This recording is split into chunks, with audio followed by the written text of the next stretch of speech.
Click করুন অ্যাপের bell আইকনে আর সাবস্ক্রাইব করুন এবিপি আনন্দ। সব সময় থাকুন খবরে। एक मूर्ति में माला चढ़ाया, बाप ने मेरे को यह हुआ, আপনারা বললেন আরে ওটা বিরসা মুন্ডার নয়, ওটা একটা অন্য কোনো শিকারীর মূর্তি হবে।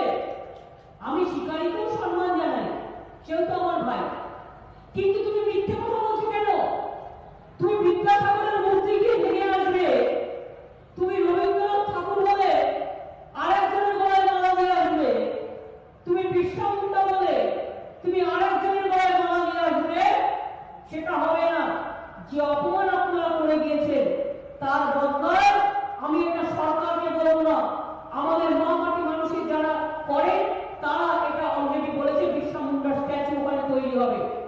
আমি সরকার থেকে যেটা বলবো সেটা হচ্ছে আগামী দিন বিরসা মুন্ডার জন্মদিনে রাজ্যে ছুটি থাকবে, তার কারণ তাকে সম্মান জানিয়ে এই কাজটা আমরা করতে চাই। সম্পত্তি মামলা করে, পুজো কেন হবে মামলা করছে, ঈদ কেন হবে মামলা করছে, ছট পুজো কেন হবে মামলা করছে, উৎসব কেন হবে মামলা করছে, সারাক্ষণ মামলা মামলা, এছাড়া ওদের কোনো কাজ নেই, ওটাই ওদের মামলা।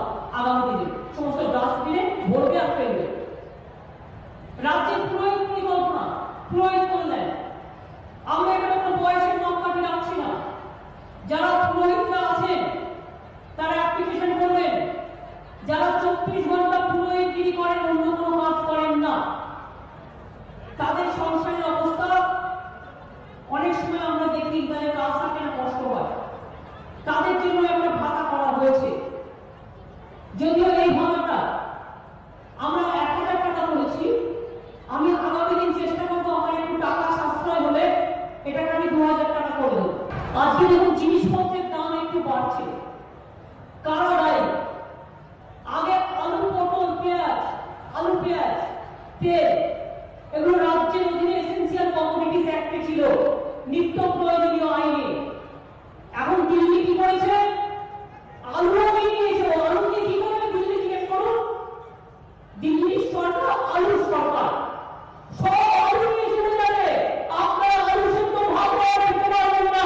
এই আইন দিল্লি তৈরি করেছে, এটা একটি হুকুম নয়, এটা মাথায় রাখবেন। আলুও নিয়ে নিয়েছে, কৃষকদের ধানও নিয়ে নিয়েছে, কৃষক বিক্রি করবে না ধান, কালোবাজারিরা লুটে নেবে। আলু লুটে নিয়েছে, পেঁয়াজ লুটে নিয়েছে। 2-3 মাস বাদে যদি ব্যবস্থা না নেওয়া হয় তাহলে দেখবেন আলু পেঁয়াজের দাম কোথায় গিয়ে দাঁড়াবে। আমাদের হাতে ছিল, আমরা দিতাম সস্তায়, সব নিয়ে নিয়েছে দিল্লির সরকার।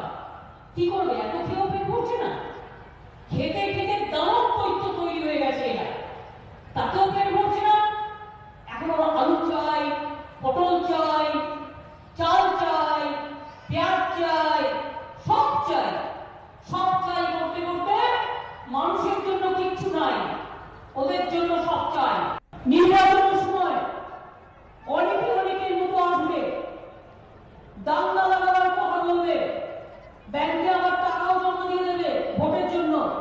মনে রাখবেন ওই টাকাটা ওদের জমিদারির টাকা নয়, ওই টাকাটা আপনার টাকা। যে টাকাটা আপনার নামে জমা দিচ্ছে তার জন্য টাকা দেবেন, কিন্তু ভোট দেবেন না। কোভিডকে বিনা পয়সায় চিকিৎসা করতে হবে না, নাটক, ইঞ্জেকশন বলবে এখন দেবো, আর আস্তে আস্তে 6 মাস 8 মাস হয়ে যাবে। আরে আমরা যদি একটা কোভিড কেসে 1.5